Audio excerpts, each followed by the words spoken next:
కార్తీక్‌ని గదిలో బంధించి తన సొంతం చేసుకోవాలని చూసిన జ్యోత్స్న ప్లాన్‌ని తిప్పికొట్టి ఊహించని షాకిచ్చిన పారిజాతం అసలు ఇదంతా ఎలా జరగబోతుందనేది ఈ వీడియోలో తెలుసుకుందాం. ఇక జ్యోత్స్న అయితే కార్తీక్ మాటలకి షాక్ అయిపోతూ ఉంటుంది. జీవితాంతం నీ చెయ్యి నేను వదిలిపెట్టను దీప. ఎవ్వరొచ్చినా సరే నన్ను మాత్రం వాళ్ళ సొంతం చేసుకోలేరు అని చెప్పి ఇక దీప భుజం మీద చెయ్యి వేసి చాలా గర్వంగా చెప్తాడు ధైర్యంగా. కార్తీక్ అయితే అది విని జ్యోత్స్న షాక్ అయిపోతూ ఉంటుంది. తర్వాత ఇక జ్యోత్స్న అయితే దాసుతో మాట్లాడాలని, పారిజాతం ఎందుకు ఇలా ప్రవర్తిస్తుంది, పారిజాతంలో ఎందుకంత మార్పు వచ్చిందో తెలుసుకోవాలని ఇక దాసుని పక్కకి పిలిచి దాసుతో మాట్లాడుతుంది. అసలు ఏమైంది గ్రానీకి, ఎందుకు తను దీపకి బావకి సపోర్ట్ చేస్తుంది, గ్రానీకి ఏం చెప్పి తనని మార్చేశారు చెప్పండి అని అడుగుతూ ఉంటుంది జ్యోత్స్న. అప్పుడే మా అమ్మ ఒక మనిషిలాగా ప్రవర్తిస్తుంది, తను చేసిన పాపాన్ని కడుక్కోవాలనుకుంటుంది, అందుకని దీపని తన సొంత మనిషిగా చూసుకుంటుంది, కార్తీక్ని కూడా సొంత మనవడిగా చూసుకుంటుంది. మా అమ్మలో మార్పు వచ్చింది, నీలో ఎప్పుడు మార్పు వస్తుందో అని అంటూ ఉంటాడు దాసు. అయితే గ్రానీ మారిపోయిందంటే నేను అస్సలు కూడా నమ్మను అని అంటూ ఉంటుంది జ్యోత్స్న. నీ కళ్ళెదురుగానే మా అమ్మ ప్రవర్తన నీకు తెలియడం లేదా అని అంటూ ఉంటే అప్పుడే ఆ మాట విని జ్యోత్స్న అంటూ ఉంటుంది, మారిపోయిన గ్రానీని చూసి మీరేదో మందు పెట్టారని నాకు అనిపిస్తుంది అని జ్యోత్స్న అయితే అంటుంది. చూడు జ్యోత్స్న, మనుషులన్న తర్వాత మారుతారు కదా, ఎంతో కొంత మానవత్వం ఉంటుంది, కానీ మనుషులు పశువులుగా మారితే ఎలా ఉంటారనేది నీకు నిన్నే ఉదాహరణగా చూపించాలి. అసలు నువ్వు నా కన్న కూతురు అని నేను చెప్పుకోవడానికి కూడా నాకెంతో సిగ్గుగా అనిపిస్తుంది అని అంటూ ఉంటాడు దాసు. అయితే అప్పుడే ఇక దాసు అన్న మాటలకి నేను నీ కన్న కూతురని ఎవరు చెప్పారు అని అంటూ ఉంటుంది జ్యోత్స్న. ఎవరు చెప్తారు, డిఎన్ఏ రిపోర్ట్స్ చెప్పాయి కదా, దీపే సుమిత్ర దశరథుల కూతురని, కార్తీక్కి దీపకి నిజం తెలిసిపోయిందని నీకు తెలిసిపోయిందని నాకు తెలుసు, ఇంకెందుకు నా దగ్గర దాచిపెడతావు అని అంటూ ఉంటాడు దాసు. అంటే వాళ్ళిద్దరికీ చెప్పింది నిజం చెప్పింది నువ్వేనా అని అంటూ ఉంటే మరి నేను కాకుండా ఇంకెవరు నిజం చెప్తారు, కార్తీక్కి మొత్తం నిజాలన్నీ చెప్పింది నేనే అని దాసు అయితే ఒప్పుకుంటాడు. నీ కూతురు జీవితాన్ని నువ్వే నాశనం చేసావు కదా అని అంటూ ఉంటుంది జ్యోత్స్న. నువ్వు నా కూతురువని నేనెప్పుడో మర్చిపోయాను అని అంటూ ఉంటాడు దాసు. అయితే ఇప్పుడు నాకు ఉన్న ఒకే ఒక్క కూతురు దీప మాత్రమే, నిన్ను నా కూతురిలో నేను అస్సలు కూడా గుర్తించడం లేదు. మొన్నటి వరకు కూడా వాళ్ళిద్దరూ నా ముఖం చూసే నువ్వేం చేసినా కూడా ఎన్ని తప్పులు చేసినా బయట పెట్టలేదు. కార్తీక్ ఎంతో సహనంతో ఓర్చుకున్నాడు, ఇక వాళ్ళు కూడా సహనం చచ్చిపోతే ఏం చేస్తారు, ఇంగో ఇలాగే నీకు షాక్ ఇస్తారు. ఇప్పటికైనా మనిషిలా మారి బుద్ధిగా ఉండో, ఏదైనా మంచి సంబంధం వస్తే పెళ్లి చేసుకో, అప్పుడే నీ జీవితం బాగుంటుంది. లేనిపోని ఆలోచనలు, లేనిపోని ఆవేశాలు కొని తెచ్చుకుంటే జరిగే నష్టం నీకు తీవ్రంగా ఉంటుంది. ఒక పెళ్ళైన మగాడిని కోరుకుంటున్నావు, ఆ తర్వాత దానికి నువ్వు చాలా మూల్యం చెల్లించుకోవాల్సి వస్తుంది అని చెప్తూ ఉంటాడు దాసు. అయితే అప్పుడే ఆ మాట విని జ్యోత్స్న అయితే నేనేదో పెద్ద తప్పు చేసినట్టు మాట్లాడుతున్నారు, మరి పెళ్ళైన ఆడదాని మెడలో మరి కార్తీక్ బావ తాళి కట్టినప్పుడు అని చెప్తూ ఉంటే తన భర్త ఒక విధవ, ఆల్రెడీ తన భర్తే తను కట్టిన తాళిని తెంపేసిపోయాడు, ఆ తర్వాతే అల్లుడు దీప మెడలో తాళి కట్టాడు, అది నీకు తెలిసే ఉంటుంది కదా అని అంటూ ఉంటాడు దాసు. అయితే చూడు జ్యోత్స్న, నీకు ఆ రోజే నన్ను కిడ్నాప్ చేసిన రోజు చెప్పాను కదా, నీకు గుర్తుందా, నీ పతనం మొదలయ్యింది, నీ పతనం నేను చూస్తున్నాను అని అంటూ ఉంటాడు. ఆ మాట విని ఒక్కసారే షాక్ అయిపోతూ ఉంటుంది జ్యోత్స్న. అయితే ఇక షాక్ అయిపోతూ ఏం మాట్లాడాలో తెలియక ఇక వెనక్కి వచ్చేస్తుంది. ఒక్కటి గుర్తుపెట్టుకోనన్నా, ఎప్పటికైనా బావే నా సొంతం, శివనారాయణ ఇంటి వారసురాల్ని నేనే, దీప అర్ధాయుషుతో పైకి పోవడం ఖాయం అని అంటూ ఉంటుంది జ్యోత్స్న. అయితే అప్పుడు ఇక దాసు వెనక్కి తిరిగి వచ్చి జ్యోత్స్నాని చంప పగలగొడతాడు. జ్యోత్స్నాని చంప పగలగొట్టి అంటూ ఉంటాడు, అర్ధాయుషం నీది కాకుండా చూసుకో అని చెప్పి అంటాడు. అప్పుడు ఇక జ్యోత్స్న దాసు కొట్టంగానే షాక్ అయిపోతూ ఉంటుంది. దీప చేతిలో పడాల్సింది ఈరోజు మా నాన్న చేతిలో పడింది అని అనుకుంటూ ఉంటుంది జ్యోత్స్న. అయితే తర్వాత అందరూ కూడా ఇక ఇంటికైతే వెళ్ళిపోతారు. వెళ్ళిపోయిన తర్వాత అప్పుడే ఇక సుమిత్ర అయితే దశరథతో అంటూ ఉంటుంది, మంచి సంబంధం చూసి జ్యోత్స్నాకి పెళ్లి చేసేద్దామండి అని అంటూ ఉంటుంది సుమిత్ర. అప్పుడే ఇక ఆ మాట విని దశరథ అయితే, అవునా నువ్వేనా చెప్పేది ఆ మాట అని అడుగుతూ ఉంటే, అవునండి నేనే చెప్తున్నాను. వదిన చూశారు కదా ఎంత కంగారు పడిపోతుందో. కాంచన వదినికి ఆ కల వచ్చిన దగ్గర నుంచి కూడా తన గుండెల్లో ఏదో అలజడిగా ఉన్నట్టుంది. అందుకే తను అలా డల్గా ఉంది అని అంటూ ఉంటుంది సుమిత్ర. ముందు జ్యోత్స్న మారిపోయిందని, జ్యోత్స్న కార్తిక్ని కోరుకుంటూ లేదని, తన పెళ్లితోనే అందరికీ కూడా తెలియాలి, అందరి ముఖాల్లో ఆనందం చూడాలి అని అంటూ ఉంటుంది సుమిత్ర. అప్పుడే ఇంకా సుమిత్ర ఫోన్కి ఫోన్ అయితే వస్తుంది. ఇక ఫోన్ రావడంతో, అవునా ఎప్పుడు, సాయంత్రం ఫ్లైట్గా, ఓకే అని అంటూ ఉంటుంది సుమిత్ర. ఎవరు సుమిత్ర అని అంటూ ఉంటాడు దశరథ. నా ఫ్రెండ్ అనిత అండి, తను అమెరికాలో ఉంటుంది కదా, ఈరోజు ఇండియా వస్తుంది అని అంటూ ఉంటుంది సుమిత్ర. అయితే తను మన ఇంట్లోనే ఉంటానని చెప్పిందండి. సరే అని నేను ఒప్పుకున్నాను. ఏదో ల్యాండ్ విషయం మీద వచ్చిందట అని అనగానే, అవునా దాంట్లో తప్పేముందిలే అని చెప్తూ ఉంటాడు దశరథ. అయితే తర్వాత ఇక సుమిత్ర ఫ్రెండ్ రానే వస్తుంది. సుమిత్ర ఫ్రెండ్ వచ్చిన తర్వాత అప్పుడు ఇక సుమిత్ర అయితే జ్యోత్స్న అని పిలుస్తుంది. ఇక జ్యోత్స్నాని చూసిన ఆమె అయితే, జ్యోత్స్న ఎంత పెద్దదానివైపోయావు, ఎప్పుడో చూశాను నిన్ను, సరిగ్గా ఇంత ఉండేదానివి, మా అబ్బాయి నువ్వు తెగ ఆడుకునేవాళ్ళు గుర్తులేదా అని అడుగుతూ ఉంటుంది. అప్పుడు ఇక అడుగుతూ ఉండగా, నాకేమీ గుర్తులేదు అని అంటూ ఉంటుంది జ్యోత్స్న. నీకు తెలిసి తెలియనితనం కదా, గుర్తుండదులే, మీ ఇద్దరు తెగ ఆడుకునేవాళ్ళు అని చెప్తూ ఉంటుంది సుమిత్ర ఫ్రెండ్ అనిత. అయితే ఇంతలో పారిజాతం అయితే వస్తుంది. ఇక పారిజాతం వచ్చి ఎలా ఉన్నారు అని అడుగుతూ ఉంటుంది సుమిత్ర ఫ్రెండ్ని. మేము బాగానే ఉన్నాము, మీరెలా ఉన్నారు అని అలా యోగక్షేమాలు ఇద్దరు ఒకరినొకరు అడుగుతూ ఉంటారు. ఆ తర్వాత ఇక జ్యోత్స్న అయితే అక్కడి నుంచి వెళ్ళిపోతుంది. జ్యోత్స్న అక్కడి నుంచి వెళ్ళిపోయిన తర్వాత అప్పుడు ఇక పారిజాతం, మీ అబ్బాయికి పెళ్ళయిందా, పిల్లలు ఏమైనా ఉన్నారా అని అడుగుతూ ఉంటుంది. అప్పుడు ఇక అనిత అయితే, లేదు తనకి పెళ్ళి అవ్వలేదు ఇంకా, ఇప్పుడే జాబ్ వచ్చింది, తను ఇప్పుడు సెటిల్ అవుతున్నాడు, ఈ సంవత్సరం పెళ్లి సంబంధాలు చూడాలి అని అంటూ ఉంటే, మీ అబ్బాయి ఫోటో నేను చూడొచ్చా అని పారిజాతం అంటుంది. అప్పుడు ఇక పారిజాతం అయితే ఆ ఫోటోని చూస్తుంది. అబ్బాయి అయితే చాలా అందంగా ఉన్నాడు సుమిత్ర, మరి మన జ్యోత్స్నాకి ఈడు జోడు ఏమంటావు అని అడుగుతూ ఉంటుంది పారిజాతం.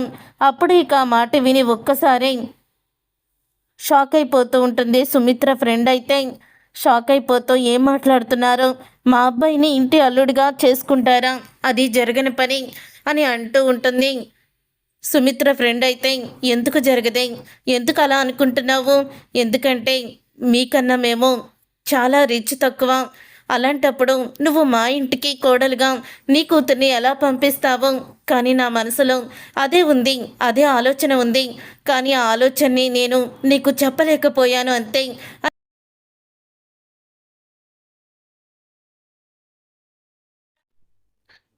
అంటూ ఉంటుంది సుమిత్ర వాళ్ళ ఫ్రెండ్. అయితే అప్పుడే పారిజాతం, మీ అబ్బాయి ఫోటో ఏదన్నా ఉందా అని అడుగుతుంది. ఫోటో అయితే చూపిస్తుంది.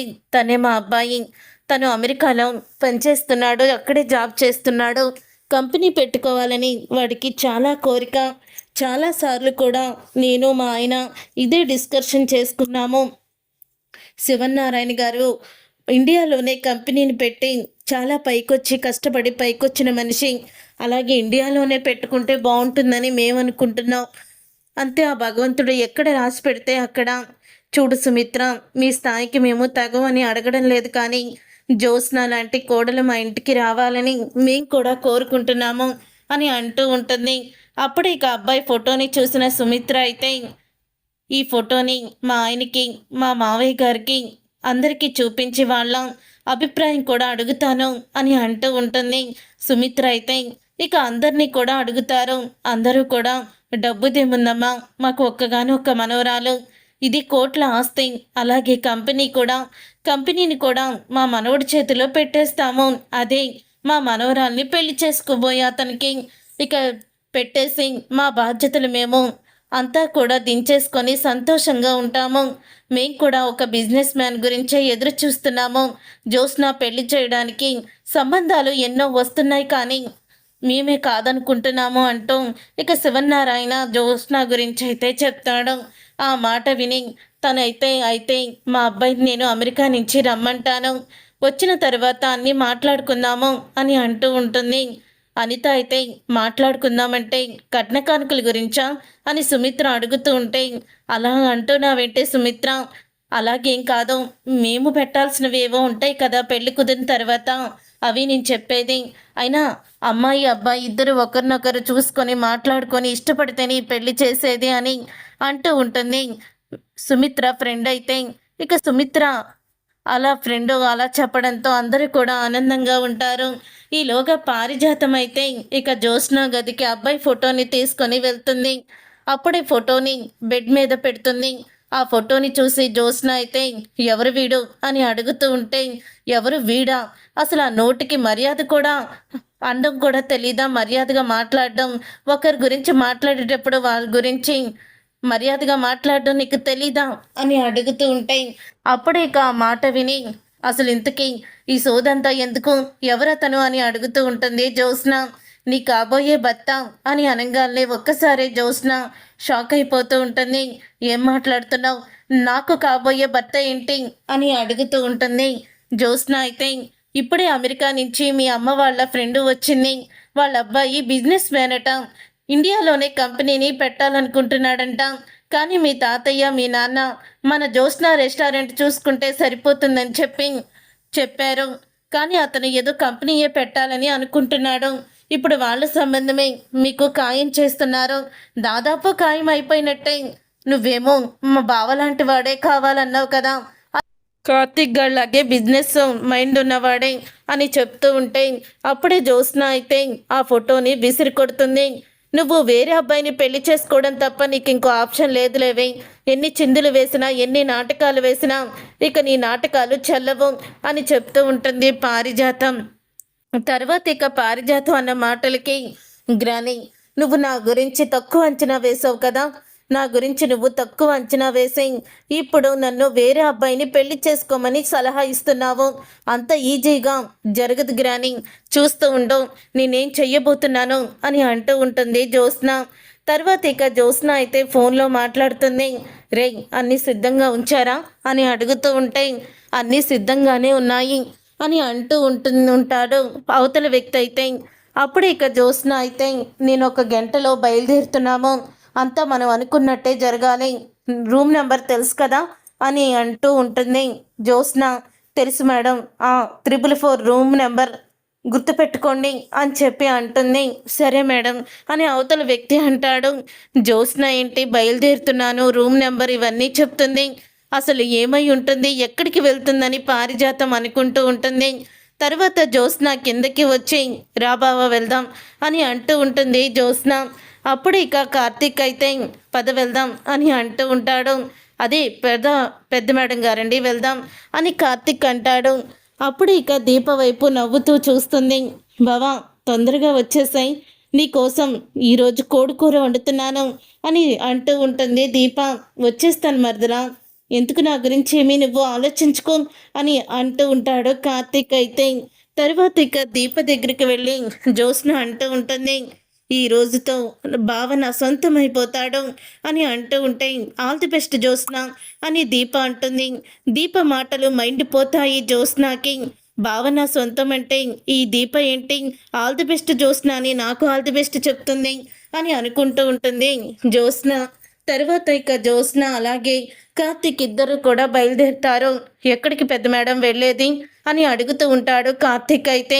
నువ్వు పద బావ చెప్తాను అని ఇక జ్యోత్స్న అయితే ఇక కారు తను ఇటు వెళ్ళు అటు వెళ్ళు అంటూ చెప్తూ మొత్తానికి ఒక హోటల్ దగ్గర అయితే ఆపుతుంది. ఏంటి ఇక్కడికి తీసుకొచ్చావు అని అడుగుతూ ఉంటాడు కార్తీక్ అయితే. ఏమీ లేదు, నా ఫ్రెండ్ అమెరికా నుంచి వచ్చింది తన ఫ్యామిలీతో, వాళ్ళు హోటల్ రూమ్లో ఉన్నారు, నేను వెళ్ళి మాట్లాడతాను, నువ్వు కూడా వస్తావా అని అడుగుతూ ఉంటే, నాకు అంత అవసరం లేదులే నువ్వు వెళ్ళు అని అంటూ ఉంటాడు కార్తీక్ అయితే. తర్వాత జ్యోత్స్న పైకి వెళ్తుంది, అదే రూమ్ దగ్గరికి అయితే వెళ్తుంది. వెళ్ళిన తర్వాత మరొక ఆమె బయటకు వచ్చి, సార్ మేడం ఇలాగా 444 అనే అక్కడ రూమ్లో ఉండిపోయారు, ఏంటో ఎంత డోర్ కొట్టినా ఓపెన్ చేయడం లేదో, ఏం జరిగిందో అర్థం కావడం లేదు. మీరే కదా సార్ మేడంతో వచ్చింది, అందుకని మీతో చెప్తున్నాను అని అంటూ ఉంటే అప్పుడే ఇంకా వెంటనే కార్తీక్ అయితే పరిగెత్తుకుంటూ లోపలికైతే వెళ్తాడు. అలా లోపలికి వెళ్ళిన తర్వాత ఇక 444 అక్కడ రూమ్ దగ్గర ఆగుతాడు. ఇక తలుపు తీయబోతూ ఉండగా ఇక తలుపు ఓపెన్ అయిపోతుంది. బయట నుంచి లాక్ చేసేస్తారు ఎవరో. అప్పుడే కార్తీక్ అయితే ఎవరో డోర్ ఎందుకు లాక్ చేశారు అని ఇక అరుస్తూ ఉంటే, ఏంటి బావా అరుస్తున్నావు ఏంటి, ఇక్కడ ఏదో నన్ను ఎవరో ఏదో చేస్తున్నారని కంగారు పడిపోతూ వచ్చావు కదా, నేనే బావా ఇదంతా ప్లాన్ చేసింది అని అంటూ ఉంటుంది జ్యోత్స్న. ఎందుకు ఇదంతా చేస్తున్నావు, అసలు ఎందుకు నన్ను ఈ రూమ్లోకి రప్పించావు అని అడుగుతూ ఉంటే, ఏం లేదు బావా, ఇప్పుడు మన ఇద్దరం ఈ రూమ్లో ఉన్నాం కదా, ఇప్పుడు పోలీసులు మీడియా వాళ్ళు వస్తారు, పోలీసులు మీడియా వాళ్ళు వచ్చిన తర్వాత అప్పుడు ఏం జరుగుతుందో తెలుసా, నువ్వు నేను ఒకే గదిలో ఉన్నాము, మనల్నిద్దరినీ కూడా వాళ్ళు ఏం చేస్తున్నారు అని అపార్థం చేసుకుంటారు, అదంతా మీడియాలో వస్తుంది, అప్పుడు నాకు జరిగిన అవమానానికి నువ్వు నా మెడలో తాళి కట్టడం తప్ప ఏమీ చెయ్యలేవు, నా బ్రతుకు నాశనం అయిపోయిందని మీడియా వాళ్ళందరి ముందు చెప్తాను, హోటల్ రూమ్కి తీసుకువచ్చి మా బావ నాతో అసభ్యంగా ప్రవర్తించాడు, లొంగ తీసుకున్నాడని అంటాను అని అంటూ ఉంటుంది జ్యోత్స్న. ఛీ, ఇంతకి దిగజారిపోయావా నువ్వు, నీకు అసలు సిగ్గు లేదా, నువ్వు ఆడదానివేనా అని అంటూ ఉంటే, తిట్టుకో బావా, నువ్వు నాకు సొంతమవుతున్నావంటే నేను ఎంత దూరమైనా వెళ్తాను అని జ్యోత్స్న అయితే అంటూ ఉంటుంది. జ్యోత్స్న ప్లాన్ ప్రకారమే ఇక తలుపులైతే కొడుతూ ఉంటారు పోలీసులు, అలాగే మీడియా కూడా. అప్పుడే ఇక పోలీసులు మీడియా తలుపు కొడుతూ ఉంటే కార్తీక్ చాలా టెన్షన్ పడుతూ ఉంటాడు. ఏంటి బావా టెన్షన్ పడుతూ చెమటలు పట్టేస్తున్నాయి, అంత ఏసీ కూర్లో ఉన్నాను అని అంటూ ఉంటుంది జ్యోత్స్న. నువ్వు చేస్తుంది చాలా తప్పు అని అంటూ ఉంటాడు కార్తీక్ అయితే.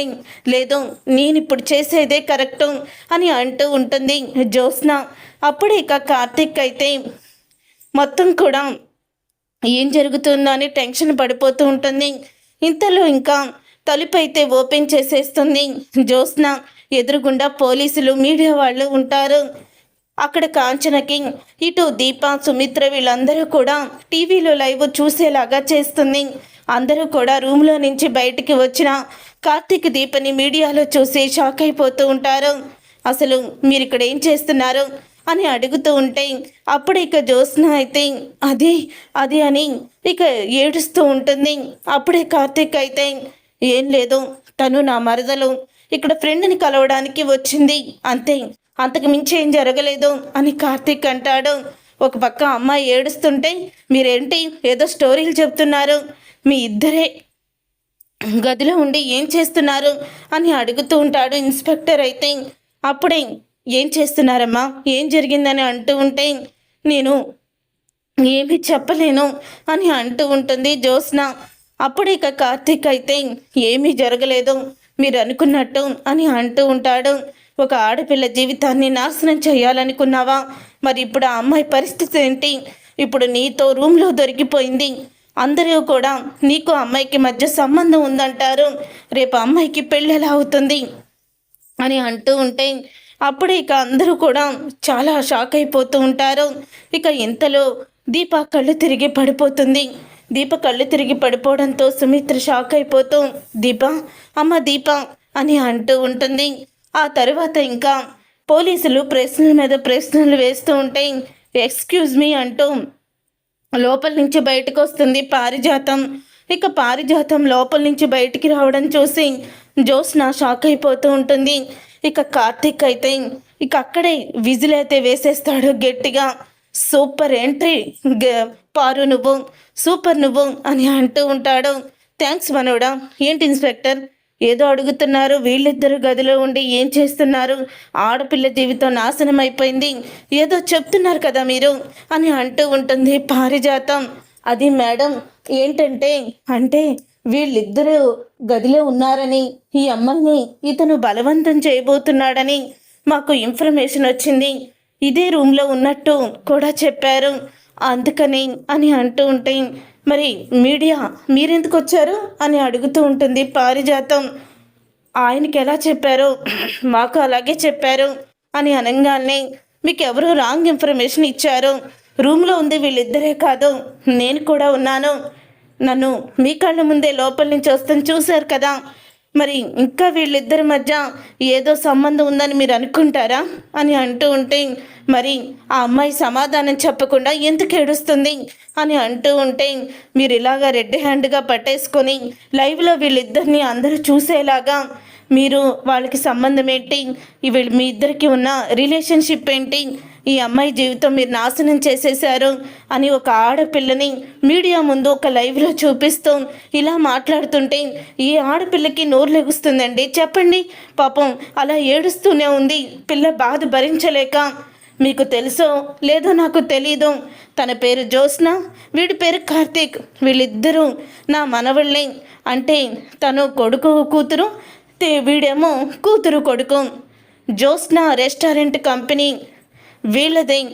వీళ్ళిద్దరూ కూడా కంపెనీలో పనిచేశారు. కొన్ని డిస్కషన్ అయితే జరుగుతుంటాయి. అలాగే నన్ను కూడా రమ్మన్నారు. మీరు వచ్చి తలుపు కొట్టి వీళ్ళు తలుపు తీసేసరికి వాష్రూమ్లో ఉన్నాను. ఏంటబ్బా ఏదో గొడవలా ఉందని బయటికి వచ్చాను. ఇదే జరిగింది. వీళ్ళిద్దరి మధ్య ఎటువంటి సంబంధం లేదు. మా కార్తిక్కి పెళ్ళైపోయింది. ఆల్రెడీ తన భార్య ఇప్పుడు ప్రెగ్నెంట్ కూడా. అలాగే మా జ్యోత్స్నాకి అమెరికా సంబంధం కూడా కుదిరింది. ఇక దయచేసి మీరు వెళ్ళండి అని అంటూ పారిజాతం అయితే ఊహించని షాక్ ఇచ్చేస్తుంది జ్యోత్స్న ప్లాన్ని తిప్పికొట్టి. చూసారుగా ఫ్రెండ్స్, మరి ఇలాగే జరగాలని అనుకునే వాళ్ళు వీడియోని తప్పకుండా లైక్ చేయండి. మీరు చేసే ఒక్క లైక్ మాకు ఎంతో మోటివేషన్ని, సపోర్ట్ని ఇస్తుంది.